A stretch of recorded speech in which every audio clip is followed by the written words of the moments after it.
landscape quotes, and I'm doing a $5,500 quote right now. Well, I'm part of the CSA Contractor Group with Tom Reber from Motor Hard and Steve Schinholzer, and basically they're saying that you have to take the price of all your labor costs and everything, and the entire cost for a job, if you do like a landscape job, and you gotta times it by 2.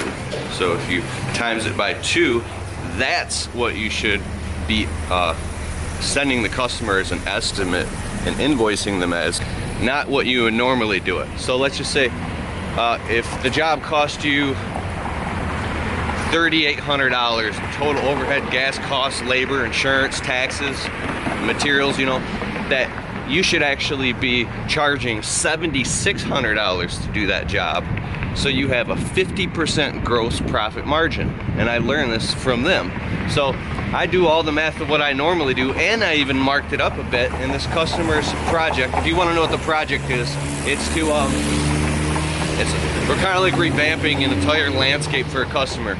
All the garden beds and shrubs and trees, we're trimming the whole property, pulling all the weeds, but we're also removing all the mulch and grading down the garden beds in order to now install weed barrier fabric about 300 feet and install weed barrier pins, and then put down about 5 tons, I said 6 just to be safe, you know, don't cover my ass, 5 tons of decorative stone. It's a gray slate tone. I usually charge $360 per ton installed, but I, you know, triple the price of whatever the materials is.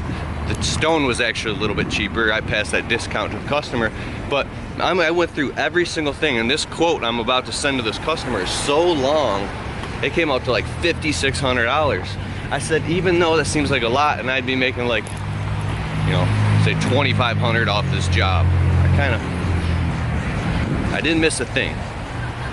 According to their 50% gross profit margin rule, I should be literally charging, because it cost me $3,800, I should be charging $7,600 for the job, not $5,500. So that's a 55, 65, 75, that's a $2,100 markup. Beyond what I was gonna charge. $2,100. And you think on a customer, like, you're gonna charge them an extra $2,100? Yes. Or, and they say, they taught me, or you can't do the job, period. So you're literally doubling your revenue. You're doubling your revenue just by using these strategies. Now, here's one thing. I'll tell you a quick story to back this up, because I know you got a lot of questions.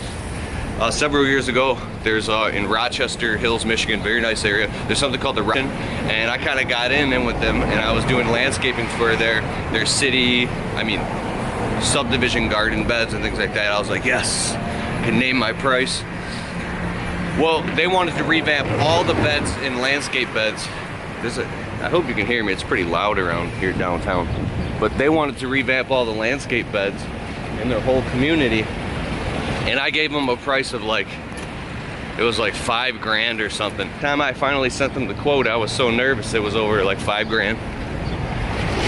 They didn't take my quote, and I was cool with the association president, and I said, why did you guys not take my quote when I was like probably one of the lowest price guys? This is when I first got started, I didn't know what the hell I was doing.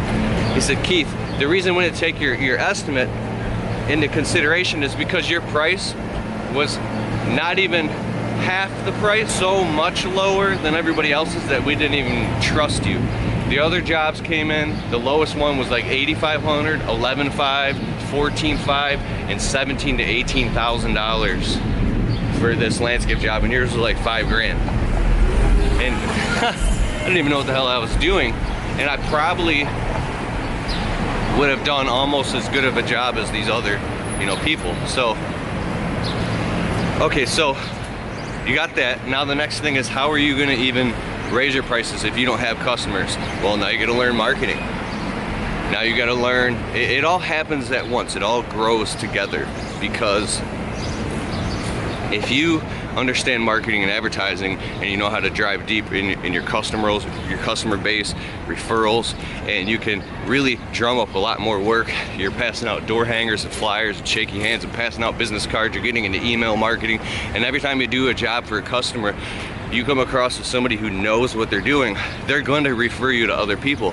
Because to back that up, I came from the paradigm that there is no work out here, you know, it's scarcity, the scarcity mindset or the scarcity mentality. Look at that view, that's sweet. So the scarcity mindset says that there's not enough work, there's not enough money, there's not enough customers, how come my phone isn't ringing? But the abundance mindset says, oh my God, there's so much work out here, I can't even do it all. I could run 10 crews and still there's not enough work, not enough production capability to do the work. And it's true. But it's really what's true is what's going on inside of your head for you, and that becomes true in your life, and you manifest that all around you. If you believe that there's not enough, there will not be enough. But really, if you look around, abundance is everywhere and in everything. I mean, there's billions of dollars floating around, and there's so much work that needs to be done everywhere. And here's another thing I learned. 99% of people are not getting it. 99% of people are not motivated and don't have their shit together.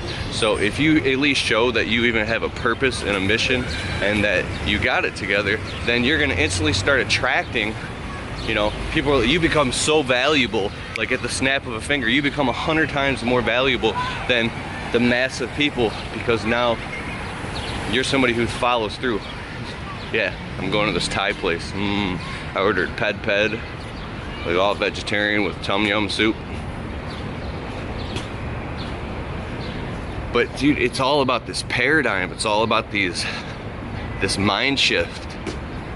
It's like I can't get over it. And it's really walk a mile, see a mile. So I'm gonna very confidently give a quote at $7,600, and let them talk me down to the lowest point would be, we'll say, how much do I want to make? It's gonna take 5 days. I want to make $1,000 a day. Look at this, man. Look at this sweet Thai restaurant. This place is so nice. I see here like a boss. Dude, look at this. If you've never had Thai food, this is called tom yum soup. Oh my God, oh my God. Alright, look at this. It's called pad pad with tofu. Oh my God.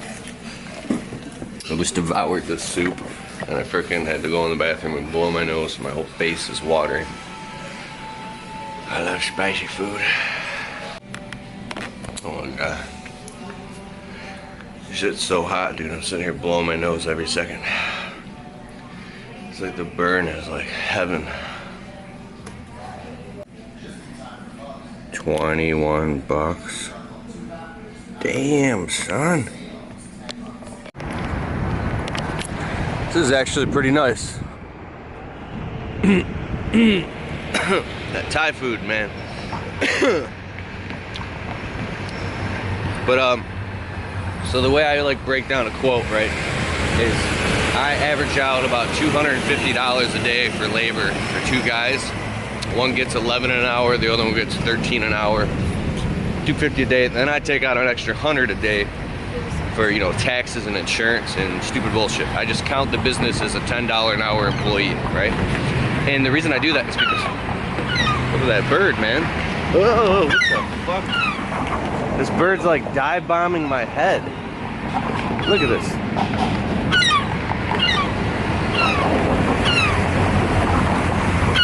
Is he literally trying to shit on me? What the fuck?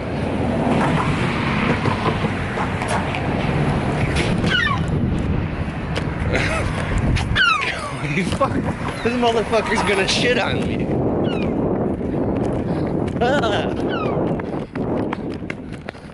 What am I doing? I don't want to get shit on. That motherfucker is viciously coming after me. He just shit all over me. Fucking A right. did he fucking shit on me?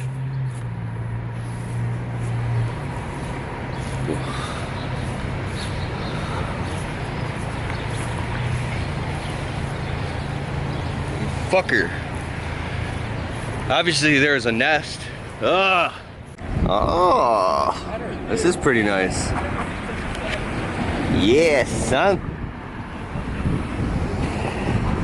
I didn't know that Milwaukee was like this. I'm on the phone with the wife and trying. I'm like, it's no different than Detroit. But I didn't see this. See that? Look at that. I feel like singing just for the hell of it. I'm gonna sing a song by Craig David called Rise and Fall. If you never heard it, it's an awesome song. It's what they call the rise and fall. I always said that I was gonna make it. Now it's plain for everyone to see. But this game I'm in, don't take no prisoners, just casualties. I know that everything is gonna change. Even the friends I knew before me go.